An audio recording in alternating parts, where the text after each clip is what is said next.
Hello everyone, my name is Alicia Hillis and I'm going to be briefly discussing the importance of assessment in an early childhood classroom.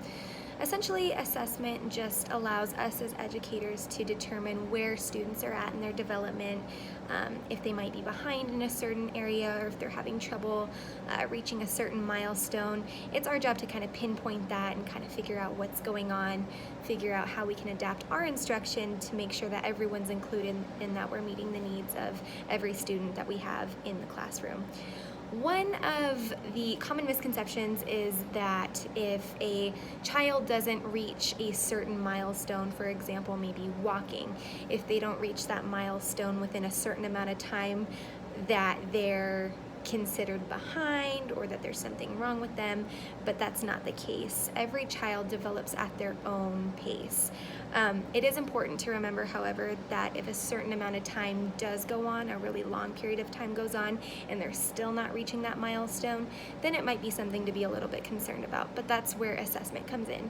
We're able to sit, we're able to observe the kids, see what's going on, kind of figure out, if they're accomplishing everything that they need to, and just really help them and be supportive in the different areas.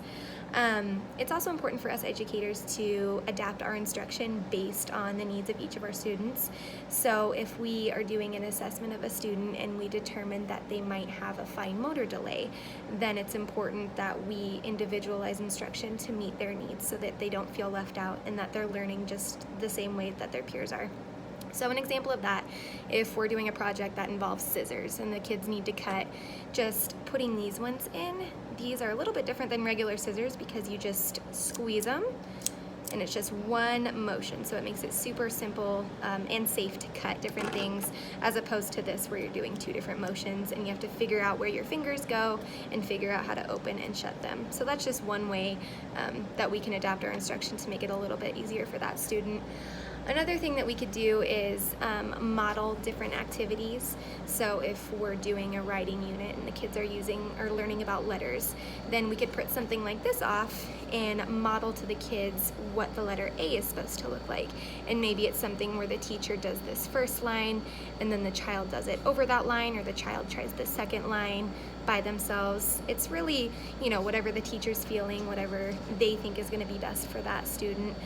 There's lots of different ways that you can adapt instruction. So assessment is very important because it just really, allows us to get to know our students and then work with the parents as well.